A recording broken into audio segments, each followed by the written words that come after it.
and I mean, yeah, traveling, living abroad is so much cheaper than people tend to think. And you really can live the same like if I were to live the lifestyle that I've got in Thailand, if I were to do this back in California, I swear to you, it would at least cost me $5,000 a month, which, like I don't have that right now to Okay, so spend. therein lies the So problem, right? So what it's kind of like if you're dating a beautiful woman, the standard changes for you of what you expect in a girl the next time you date someone else. Or if you live in a yeah. big house, you expect a big house. So now you have a certain expectation of what a couple of $1,000 will buy you. How do you ever live anywhere else? I mean, not even the U.S. I mean, how do you move to Rome, Italy, or something like that? How does that happen? Do you just focus on creating more income, or do you just focus more on enjoying your life and don't worry about the income? What's sort of the plan for you down the road? Yeah, well, I don't know. It's not. I wouldn't say it's not that I.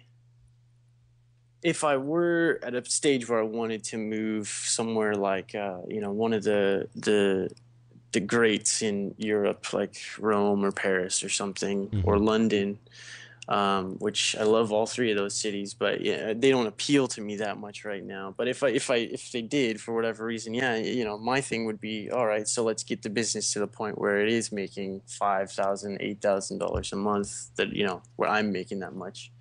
Um, but I don't know. Yeah, I guess I've gotten to a point where, in all honesty, I feel like one of the reasons I travel is because I love California. I love where I'm from, but I kind of feel like things just aren't being managed the best. It's not like a political thing in any sense. It's quote unquote developing world. I see so much opportunity out here, and you really can. I just look at it as the value you get for your money. It doesn't matter what currency, but you can get so much more value here for your money right now, and that, of course, things like that will always be changing.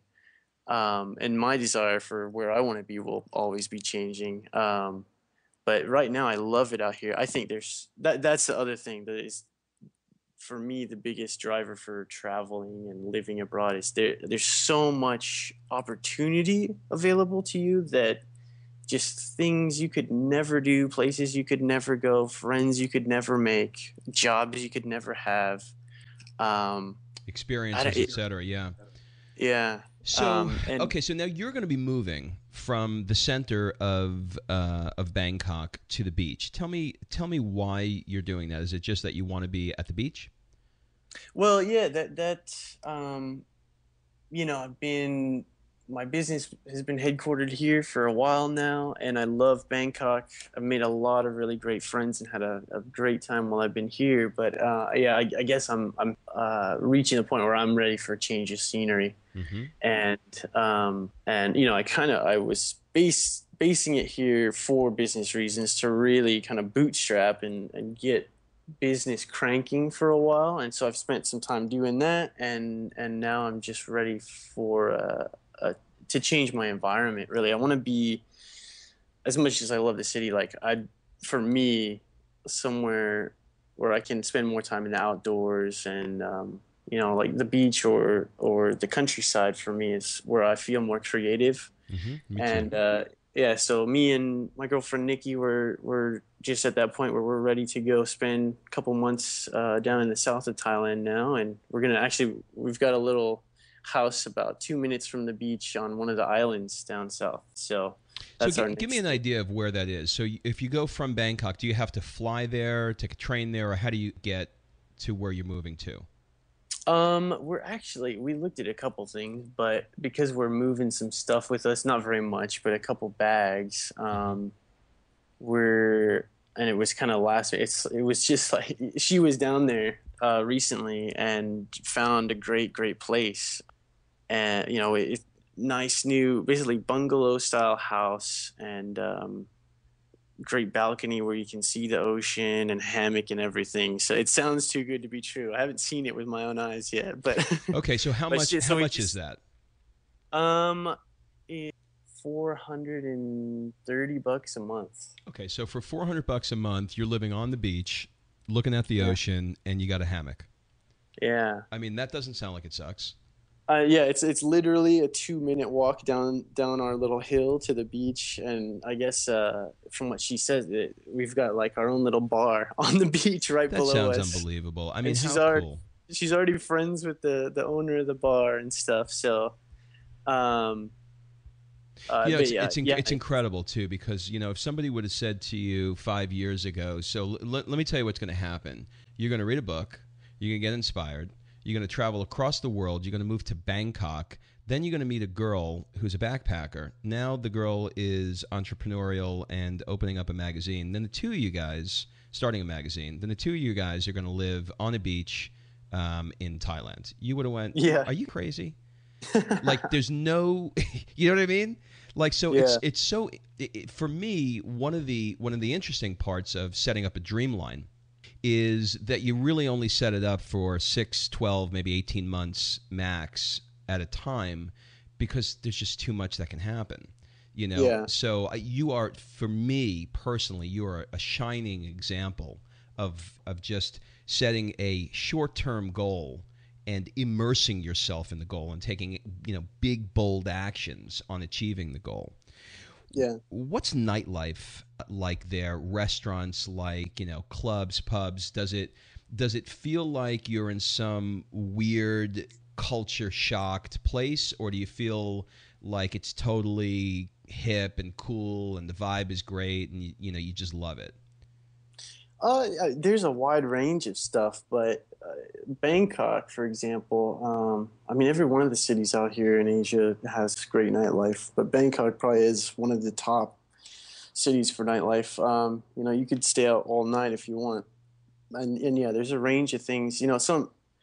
I prefer a lot of times just to go to the pub with my buddies, with my guy pals, and Have some have a beers and couple chill. Yeah. beers. And so you got everything from like, yeah, that English style or Irish style pub with great food and like Guinness, Mm-hmm. and it feels like home for me. We've got that kind of thing back in California. Mm-hmm.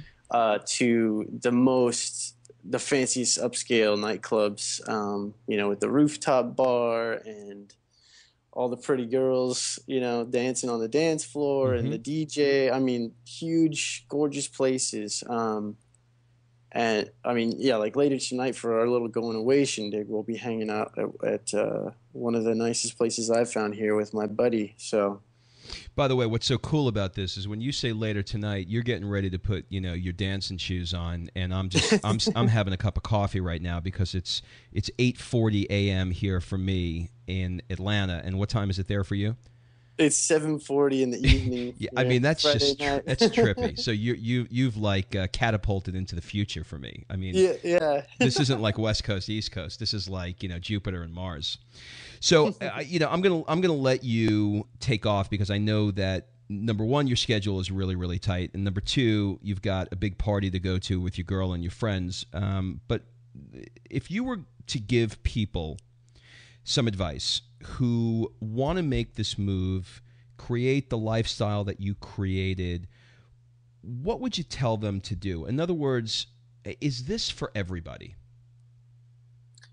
Well, like I kind of was touching on before, I think everyone's ideal lifestyle, right? Their dream lifestyle is probably a little different. It may not be, I mean, probably for your audience, I'm sure everyone does want to travel, but it's not for everyone. Mm-hmm.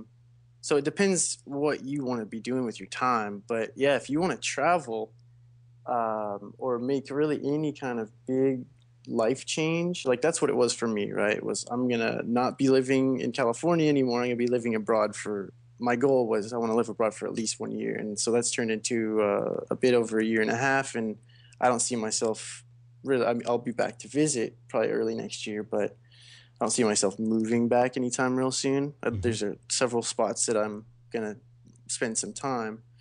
But yeah, set a short-term goal. Like when I do the Dreamline, I usually just do 3 months, 6 months, and aim for something big. And the biggest challenge